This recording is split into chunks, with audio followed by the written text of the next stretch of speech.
All right, well, I hope everybody's had a great summer and a good break. My wife Allie and I just finished up our annual trip. We go and celebrate our anniversary, 17 years. I actually knew her for 8 years before that, so 25 total. And I'm extremely thankful for her selflessness and the job she's done with our children. Certainly being a coach's wife can be a challenge. It's good to be here in Atlanta. I grew up a little bit north of here. My dad was a high school coach in Chatsworth, Georgia, and Dad's teams, when they would get eliminated from the playoffs, we used to get in the car every Friday growing up and go watch a playoff game in this state. I can still remember getting in that pickup. I'd be in the middle seat. One of my dad's coaches would be in the passenger seat, and we would go around. But never failed. Every year we would drive south on 75, and we would watch the semifinals in the old Georgia Dome. I'm riding through Atlanta today. Used to stop at the Varsity and get something to eat on the way. I can remember sitting up in the upper deck with all those high school coaches watching high school football in this state. It's good to be at SEC Media Day. We're 45 days away from the opener. Football is right around the corner. Everybody's undefeated, and there's a lot of potential to talk about. And it's a blessing for me to be here today to represent our football team. Really special group of players, our staff and our organization from top to bottom. The University of Florida is a very special place. It's arguably the top public school in the entire country. Incredible network of people. We're approaching 500,000 living alumni, and we have an elite education to offer. And we pair that elite education with a championship culture in our athletic department. 49 national championships, 269 SEC titles. And I would tell you, this spring was one of my all-time great sport experiences, going to the Final Four. If you haven't been, you need to go.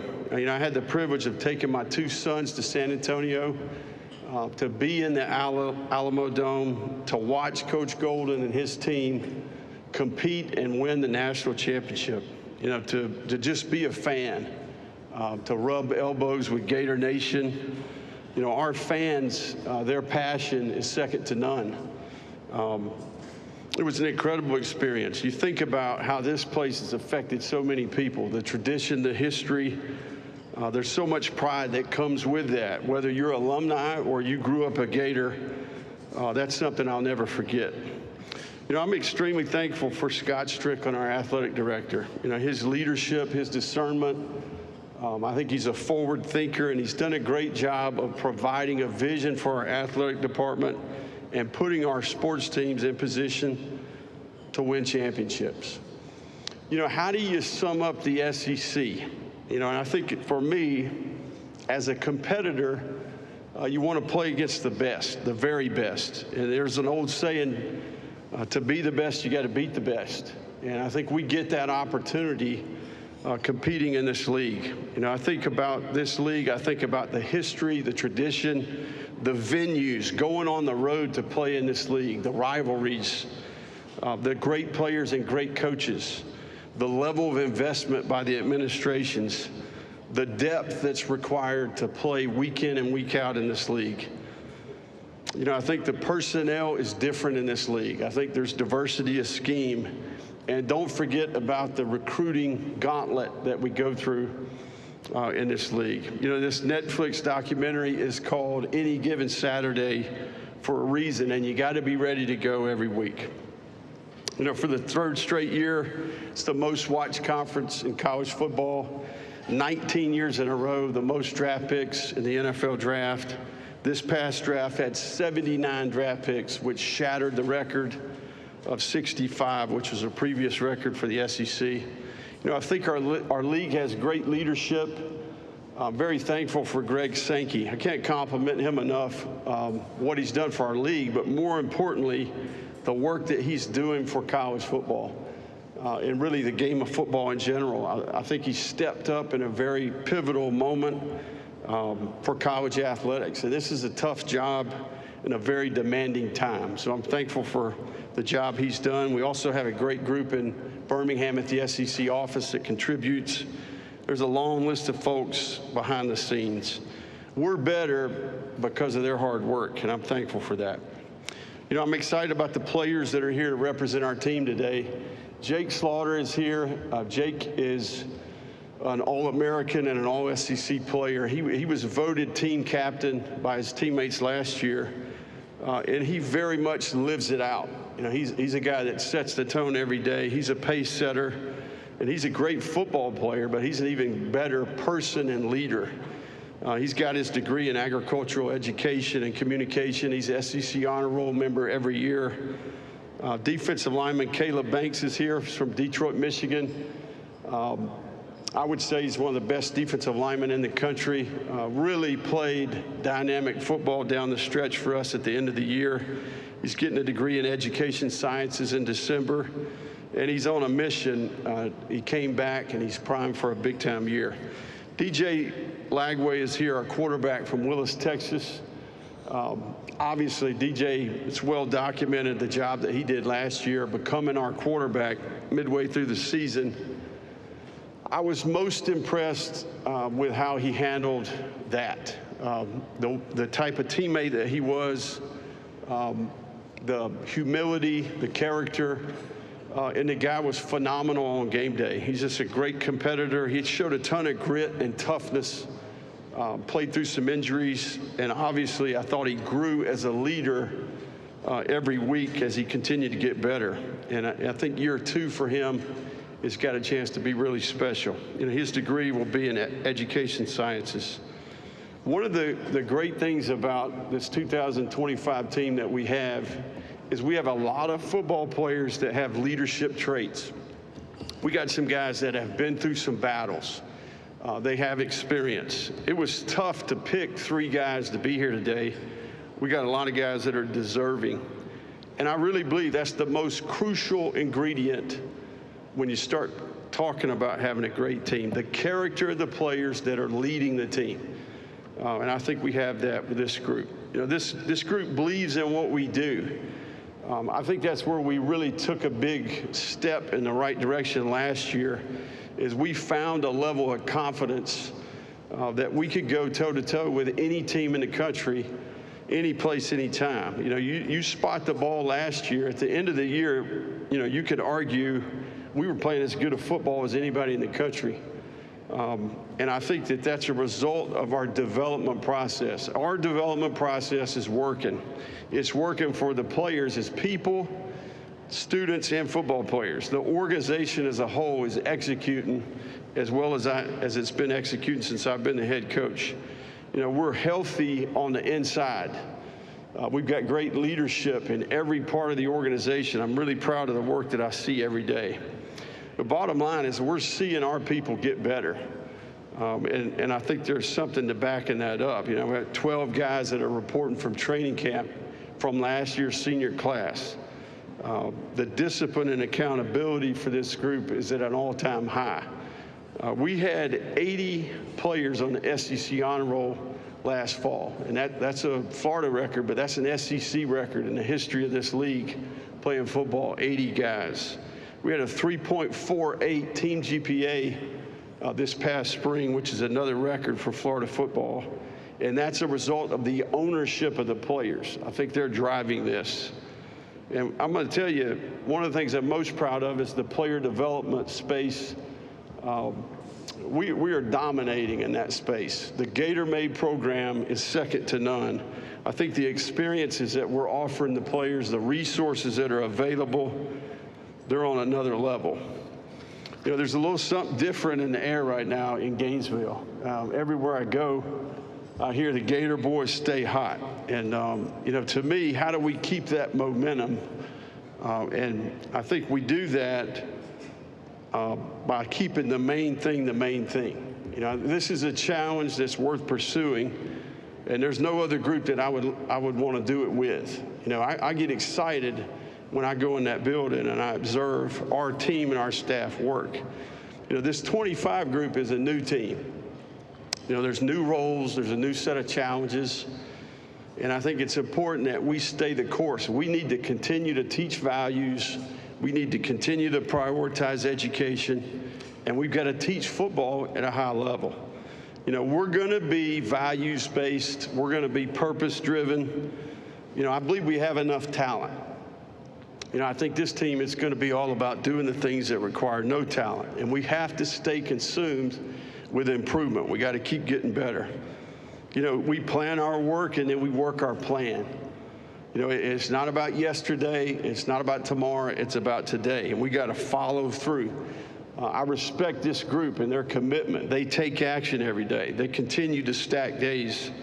The most important thing right now is that we finish this summer. You know, we need to try to create some momentum here as we get into training camp. The next 40 days are going to be critical. I think it's important that we focus on how we prepare. We got to continue to build the resiliency and the toughness of this team. We got to stay process-oriented, and we have to have the discipline to keep following through. And we got to be the best teammate that we can be. You know, I think if this group, if we're loyal to each other, all right, and we do the absolute best we can do for each other, we got a chance to have a really, really good football team that can put the ball down and play with any team in the country. I'm confident that our best is good enough to get it done. And I think this is a special group. Before we wrap it up here, I want to thank you for what you do. You know, I've been in football my whole life, and I believe in the game. I believe in what the game can teach. And as our sport and athletics in general go through a lot of adversity, I think it's important that we don't need to forget what our game can teach young people. And you guys tell that story. And I think it's important that we find some balance here in terms of what we write about. And you guys do a phenomenal job. Our game's as popular as it's ever been because of the pride that you take in your role. I'm thankful for the stories that you tell. All right, we'll open it up for questions. Thank you, Coach Napier. If you have a question, raise your hand. Gianna and Nathan and Drayden will get the microphone to you. Coach, we're going to start over on our right-hand side on the aisle. Edgar? Yeah, Billy. Edgar Thompson, the Orlando Sentinel. A little reverb there. Yeah, Billy, is it fair to say that you arrive with more outside expectations than your previous years? And what's it going to take to meet them, particularly against a schedule a lot of people think is the nation's toughest? Yeah, I mean, I think the first thing I would say about expectations is when we talk about expectation, I think the important part is what we expect from each other. And I think we've learned that, right? I think it's not only do you need to block out noise, but it's absolutely necessary that you do it, right? So I think we got to have high expectations for each other. We see each other every day, right? I think this is player to player, it's coach to player, coach to coach, all parts of our organization. So that's where we spend our focus. I really believe that's when the magic happens, right? Is when, you know, you look around that locker room and you trust the people. I think there's connection, there's a chemistry that's needed in this game. I think if you look at who's had success over the last couple of years, it's veteran teams that have really good connection. So when I think about expectations, I think about what we expect from each other. I also think that it's about execution. You talk about our schedule. You know, I firmly believe that that'll be earned in the fall. You know, so we can talk a lot about potential for the next 40 days, but we'll play the games in the fall. Coach, we'll go in the center aisle, just right about halfway. Hey, Coach. Emily Grace McCorder from The Next Round. You mentioned the next 40 to 45 days between now and the start of the season. What will be your biggest priority in continuing that foundation of resiliency that was built last season? Well, I think it's a new team. I think we've got, there's a group of young players on our team that we need to get ready. We're fortunate that we have a good core group of veteran players that understand what winning football looks like in this league. But we need to develop depth. You know, I think in this league, there's no question you're going to need it. especially when you start getting into the bulk of the conference schedule. So, you know, we have to keep our group focused on, you know, how did we develop some of this confidence? And I think we anchored that in how we prepare, our toughness, the discipline, being process-oriented, and certainly being a great teammate. And I think training camp is critical in those areas. Coach, we're going to go over to our left-hand side, about 3/4 of the way back. Coach, Thrift Behringer, Sports Visions. Got to know your brother Matt from LaGrange High School over the last couple of weeks. Talk about, for one, his progression, how amazing job he's done, and talk about your relationship with high school coaches, how important that is in growing the brand. Yeah, no, I've got 2 brothers that are coaches, and you know, we're all a result of watching our dad growing up. You know, I just happen to be coaching college football. I think we love the game, you know, and I think we get a chance to get together each year around the 4th of July, and it's awesome to hear from them about, you know, their teams, you know, their off season, what they're trying to do, you know, what challenges that they have. But I think I'm proud of Matt, because I think the program that he is running has not only been successful on the field, but I think he's doing things right off the field. So high school coaching is as important as it's ever been, in my opinion. I think there's tremendous opportunity at that level. And I really, again, what I said earlier, I mean that. I really believe in what our game can teach. I think it's different than any other sport. I think the synergy required, offense, defense, special teams. You know, even on our team, 50 players are playing every week. You know, we need 120 players to practice, that practice each week to help prepare the team. So I think high school is no different. Coach, we're going to stay in the same section about halfway back in the middle.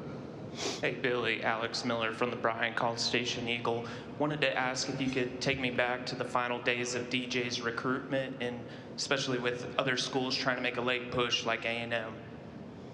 Yeah, no, DJ, we were fortunate that we found DJ early in his high school career. You know, we built great rapport.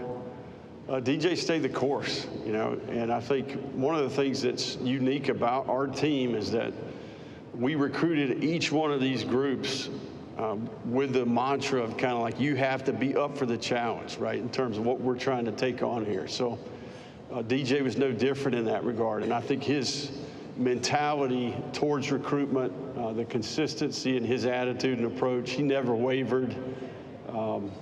Obviously in a little bit of a difficult time as well. So DJ's got great parents. I think he's got a great foundation in terms of the values. You know, I think he's a great teammate. So he was phenomenal throughout that entire process, and he certainly made a difference in our team. Coach, we're going to go over here to our right-hand side. Hey, Bill. Wilson Alexander with The Advocate. Your 2023 recruiting class has largely remained intact, which isn't really the case across the league. What do you attribute that to when the results haven't quite been there? Yeah, it's a great question. You know, I think look, we committed to recruiting high school players. You know, we've signed, for the most part, 3 big groups of high school players, and we've been strategic with the portal in terms of immediate needs. But I do think that we're trying to build a veteran team. Now, that 23 group, I tell them every day, you know, look, you came here, you have this experience. We're in position to keep the momentum that we have. It's important that they're the example. But I think nowadays it's more important to identify the character component and the circle of influence around the kid. You know, I think that if you recruit a problem, they'll continue to be a problem. You know, and I think we present our product in a way where we're selling the degree, the alumni network, the Gator Made program, and you have to be up for the challenge of trying to get Florida back to where it's been before. And I think that's one of the reasons we've been able to keep it together is we told them when they came in, you know, look, it's not going to all be sunshine and rainbows here. We're in this thing for the long haul. So I think a lot of this is how you pitch it in recruiting. We're continue to do that, and retention is more important than it's ever been. Coach, we're going to go over here to our left side again on this far aisle, over here to our left. Gotcha. Cole Thompson, SEC Unfiltered. Kind of a two-part question. You landed Dallas Wilson late in the process. He actually went to another school first before deciding to go on down to Gainesville. Can you talk about the importance of recruiting until the final whistle, to where you have to kind of turn that page off? And then also, how much has Dallas been so influential on building your offense for this upcoming season? Yeah, Dallas's recruitment was really unique. You know, I think his family dynamic with his mother and his grandmother. And Dallas actually contacted us. You know, I think he asked out of his national letter and then contacted us.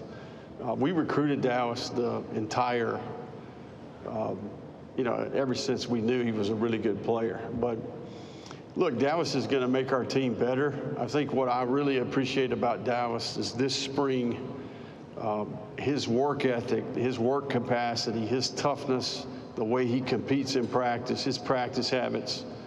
He's a big physical player. He's a tough guard. He's a tough matchup, right? So now look, the guy hasn't played in a game yet, right? So there's some growth that needs to take place. He's got some good veteran players around him that have experience. So there'll be a different level of self-discipline and intensity and urgency once we get to the season, but there's no question Dallas, he's going to make our team better. Coach, we're going to go right down the center aisle to Mike. Coach Mike Griffiths from the Atlanta Journal-Constitution and Dog Nation. Last season, you pulled off one of the more remarkable coaching turnarounds that we've seen in recent history. When you reflect back, and I know today's about the future, but what would you attribute that to, and what you were able to accomplish and what your team was able to accomplish after the start that you had? Yeah, I've been asked that question quite a bit. Look, I think we had a quality group of kids. I don't think a normal group would have been able to handle that. And I would say that in that I'm an adult. I can turn my phone off. I can, you know, continue to work. These guys, they live in a digital world, right? So I think that they had unique relationships with each other. And you know, we've got choices, right? We can choose to blame other people, or we can choose to be accountable. And I think we had really good leadership. They took ownership. We collaborated, players and coaches. We made changes. And I think we saw some of those young players grow up, right? And I think that, you know, there was a critical stretch right in there around, you know, Tennessee, Kentucky, where all of a sudden we flipped the switch and there's a confidence and a belief that we could play with anybody. And from that point forward, you know, I think they felt like they were good enough. And it was about just going and executing and playing on game day. So the good thing for us is a huge majority of that group is back. And we've added some more really good young players to the mix. We have time for a few more. We'll start right in front of me, second row. Kirk. Kirk Bowles from the Houston Chronicle. Billy, now that revenue sharing is upon us, I was curious how you go about allocating salaries, if you will, you know, per person or per quarterback room and so on. How big a commitment is that, and do you mess with that during the football season itself? Yeah. Look, I think one of the things that we've been blessed to do is we hired a front office at the University of Florida. I think Nick Polk and Ben Elsner, Jacob LaFrance's role, Chad Lucas has done a great job in that space as well. But I think the more pressing issue, okay, and I'm going to kind of divert here, is what do we do to provide the structure for the players? I think one of the things that we got to make sure we don't overlook, and we're really taking pride in, is we got to teach our young men fiscal responsibility. We have to teach financial literacy, budgeting, tax strategy, long-term planning. You know, and I think that, I don't know about you guys, but I messed all that stuff up when I was young, right? So this is these guys' first job, and I think we've got to create a structure in a place where we can give them guidance. And I think that it's a huge issue that not many people are talking about. I mean, we got a generation of athletes in college sport, and where are they going to be? We look up 5-10 years from now. did they, make good decisions? Did they create stability for themselves long term and take advantage of the opportunity, right? Because not all of these guys are going to the National Football League. So I do think that it's professionalized the game to some degree. Everybody want to use the word salary cap. I think right now it's more of a cash budget, to be quite honest. But I don't want to take away from the fact that I do think that it's important that we have to continue to fight the fight here and find some common ground and create some guidelines and get some direction that we all can kind of abide by the same set of rules. We have time for 2 finals. We'll start in the back over here to our left, Coach. Yeah, Kevin Brockway, Gainesville Sun. Billy, where is DJ in terms of throwing the ball and OTAs, and is he making all the throws you feel like he's going to need to make in a game situation? Yeah, no, DJ has continued. We throw the quarterback 3 times a week. He's continued to do that. He actually got a good session in this morning before he came here. So, yeah, we feel confident in terms of him being ready to go. We'll take one final question. All right, that was your question. All right, we've got one in the back. If we can get a microphone in the back, we'll take one final question in the rear of the room. Yeah, Coach Rob Brown, SEC Sideline Sports Network and the Buddy Martin Show. What did you see early on in DJ Lagway, and how much does he help you in recruiting and avoiding logo fever when you look at that schedule? Yeah, DJ is, look, I think what's impressed me with DJ is how he has handled success. We knew DJ before he dominated Texas high school football his senior year. He became the Gatorade National Player of the Year, right? So seeing the humility, seeing how he treated people, how he embraced his role in that community on that team, the steadiness. I think his parents obviously provided a great example there. But he did the same things last year as he started to kind of become have a bigger role on the team, right? So the other thing I would say is just the competitor on game day is really unique. I think his ability to block out all the external factors and really get consumed with leading the team, playing, winning football, executing, and we built around the guy. There's no question. Players want to play with DJ. We built his class around that, and certainly some of these guys that are in the rookie group were a part of that as well. Coach Napier, thank you for your time this afternoon. Thank you.